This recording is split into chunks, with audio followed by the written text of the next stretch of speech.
At 0517 local time, the USS Gravely stirs before the sun does. It begins as a shudder, small, metallic, but unmistakable. The forward 5-inch gun mount comes alive with a low mechanical groan that rolls across the deck like distant thunder. Steel shifts. A vibration hums through the destroyer's spine. For a heartbeat, the entire ship holds still. Sailors freeze mid-step, mid-sentence, mid-breath. Every instinct tells them the same thing. Something is coming. Then the combat net erupts. Condition 3. Set and man all key stations. No one asks why. No one needs the explanation. By the time the words finish echoing down the passageways, boots are already pounding against steel, shoulder clips snapping shut, helmets dropping into place. Somewhere above the Caribbean horizon, 3 fast-moving contacts have appeared unidentified, closing in from the southwest, formation tightening, speed rising. Their call signs flicker across the tactical display one by one. Sierra 1, Sierra 2, Sierra 3, flag of origin, Venezuela. The bridge doesn't erupt into panic. It never does. The captain stands at the center, as steady as carved stone. He doesn't raise his voice. He doesn't need to. Orders ripple outward like controlled shockwaves. Below deck, magazines unlock. Safeties come off. CIC crews slide into their stations, hands flying across consoles lit gold and red. The Gravely's SPY-1D radar tracks the contact's 3 small hulls racing across 28 knots, bearing 243, converging on the destroyer's projected path. The 5-inch gun rotates a few degrees. Not enough to target, just enough to be seen. A message without a word spoken. Visual? The captain asks. Negative, sir, comes the reply. Low profiles, likely fast patrol boats. Light hulls. Light signatures. But full of intent. Whoever is at their helms knows exactly how to get close without stepping over the legal line. It's harassment wrapped in nautical precision. The kind of maneuver practiced for weeks before ever being attempted against a US warship. The Gravely's electronic warfare suite hums to life, radiating across the electromagnetic spectrum, listening, scanning, intercepting. Every ping is caught, every pulse dissected, every silence noted. Up on deck, sailors stare into the pre-dawn haze. They don't see boats, they don't even see shapes. Only motion thin streaks of roiling white water cutting hard across the Caribbean. They've run these drills 100 times, but drills don't come with flags. Not with Caracas this angry, not with international waters hanging by a thread beneath their keel. The order today is simple. Show presence. Inside CIC, the operations officer leans close to the surface tracking display. Contacts inside 12 nautical miles and closing. Recommend marking them. Hostile intent, pending ID. Copy, the captain says. Bridge, maintain course. Weapons stand ready. Hold fire. The ship's heartbeat quickens. Down the corridor, loaders check the 5-inch shell feeds. CIWS crews run hands over their controls, powering the hydraulic drive. The phalanx turret spins up, its signature whine slicing through the bulkheads. Every sailor knows the drill. Fast approach exercises usually end with laughter after whoever's manning the helm overcorrects into a terrible turn. But today isn't a drill. And today's visitors aren't friendly. Communications crackle. Bridge, CIC. Contacts accelerating 29 knots. Understood. Mark CPA 4.6. Plot interception vectors. The helmsman adjusts only what he must, keeping Gravely within international waters by just under 3 miles. Any deviation, and the lawyers would start rewriting the narrative. Binoculars sweep the grey horizon. Nothing yet, but every sailor feels the presence long before seeing it, like static before a storm. The Venezuelan boats are coming in on the Gravely's beam. That move alone says enough. We see you. And we're not backing off. The captain hits the intercom. Engineering. Maintain full power on turbines. We may need to maneuver. This is not a drill. For the past 2 months, the Gravely and other destroyers have patrolled under Operation Sentinel South, an operation aimed at cutting drug routes threaded through Venezuelan waters. It's maritime security on paper. Strategic pressure in practice. 4 days earlier, U.S. Navy helicopters intercepted 2 suspected trafficking boats near Curacao. 1 ignored warnings. It was sunk. Caracas called it aggression. Washington called it law enforcement. Now Venezuela is answering not with missiles, but with motion. The Gravely is no ordinary ship. At 155 meters long, she carries the Aegis combat system, SPY-1D radar, and links to every U.S. and allied aircraft within hundreds of miles. Her presence is power, her restraint is risk. These Venezuelan boats, likely Guaycamacuto class, are fast, lightly armed, perfect for harassment. They can't win a fight, they can only start one. Inside Southcom, these encounters have a name: controlled friction. But for the crew aboard Gravely, there's nothing controlled about a speedboat charging toward your hull before sunrise. Systems across the ship wake fully. The Mark 45 5-inch gun sits ready. The Phalanx CIWS rotates. 6 barrels aligned like a clenched metallic fist, prepared to spit 4,500 rounds per minute in a last-ditch defense that leaves the sky full of shredded metal.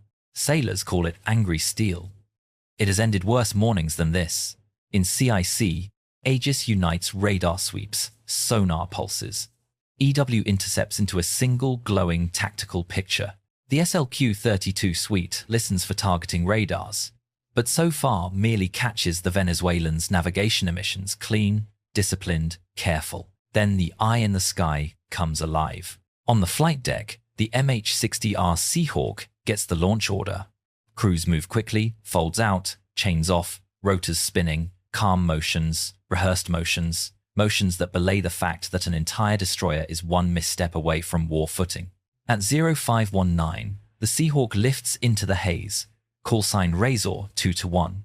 Its mission, eyes on no weapons hot. As it banks south, the FLIR pod captures the 3 Venezuelan boats cutting hard wakes across dark water. Loose V formation, speed steady, engines near full burn. From altitude, Razor 2-1 catches everything. The Venezuelan flag snapping in the wind, silhouettes on deck, a cylindrical sensor mast behind the lead boat's bridge. No deck guns visible. But guns on fast boats rarely sit in the open. Gravely, Razor 2-1, visual on 3 hulls, speed 28, formation steady. Copy 2-1. Maintain observation. The helicopter circles wide, a reminder that the US Navy is watching from every angle. At 0522, the Venezuelan boats close to 5 nautical miles. Now the sailors aboard Gravely can see faint shapes on the horizon. The Venezuelans can read the destroyer's hull number. Both sides can see the other's posture and intentions. The bridge broadcasts, Venezuelan naval vessels. This is a United States warship operating in international waters. You are closing distance at high speed. Alter course immediately. English first. Then Spanish. Silence. 5 seconds. 10. 15. Then. Lead vessel. Accelerating. 29 knots. Range 4.8 miles. The captain doesn't raise his voice. Set visible posture. No targeting radars. Topside. The CIWS shifts just a few degrees, catching the rising sun. The 5-inch gun angles slightly toward the Venezuelan formation. Not to aim, but to signal. We're ready. Don't test it. Finally, the radio crackles with a thick accent. United States warship. You are operating close to our territorial waters. Identify your mission. Venezuelan naval vessels. This is USS Gravely. The bridge answers instantly. We are operating legally in international waters. Maintain safe separation. This time, the Venezuelan boats respond by slowing just a hair, from 28 knots to 20. They keep formation, sliding alongside Gravely's starboard beam, at 3.6 miles. Close enough to provoke, not close enough to spark. Every sailor aboard feels the thin wire they're walking. It's easier to start a war than explain one, and nothing about today allows room for error. Under U.S. Navy rules of engagement, force can only be used if there's a hostile act or demonstrated hostile intent. A fast approach isn't enough. Even a radar lock might not qualify without accompanying weapon signatures. The Gravely is armed with tomahawks, standards, torpedoes, and guns, but every weapon system stays sealed. Deterrence isn't firepower, it's discipline. The geography makes discipline harder.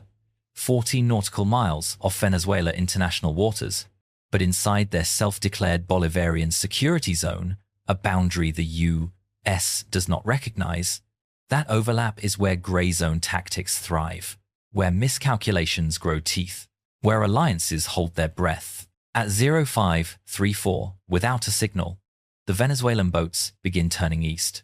No goodbye, no acknowledgement, just a slow, quiet withdrawal. One that says, "We made our point." The Gravely maintains course, logs every radar track, power level, engine reading, communication attempt, and visual recording. All of it will be on a Southcom analyst's screen before most of the Navy wakes up stateside. Razor 2-to-1 circles once more before returning to deck. Its sensors watch as the Venezuelan boats fall neatly into a coastal patrol pattern, their engines cooling as the morning light finally touches their wake. Back in Washington, analysts will spend days dissecting the encounter. Was it retaliation for last week's interdiction? A test of American resolve?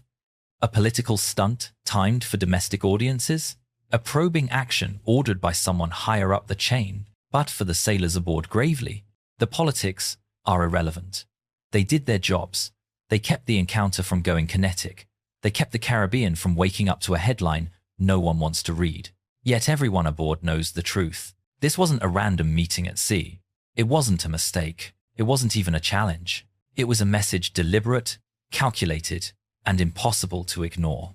Venezuelan patrol boats don't just drift into the path of an Arleigh-Burke destroyer. Their timing, formation, speed, and silence were all chosen. Every mile closed, every turn made, every word withheld. It all meant something. And next time, the meaning might change. Next time, maybe they push inside 3 miles. Next time, maybe one boat flickers onto a targeting radar. Next time, maybe someone on board misreads a shadow on the water.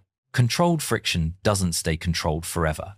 And somewhere in the Caribbean, another morning will come, another radar contact will appear on the SPY-1D screen, and another set of sailors will brace themselves for the difference between deterrence and escalation. So here's the real question. If you were in command of Gravely that morning, your sailors watching the horizon, your systems alive, your ship one decision from war, would you have held your fire or shown force? Tell me what you'd have done.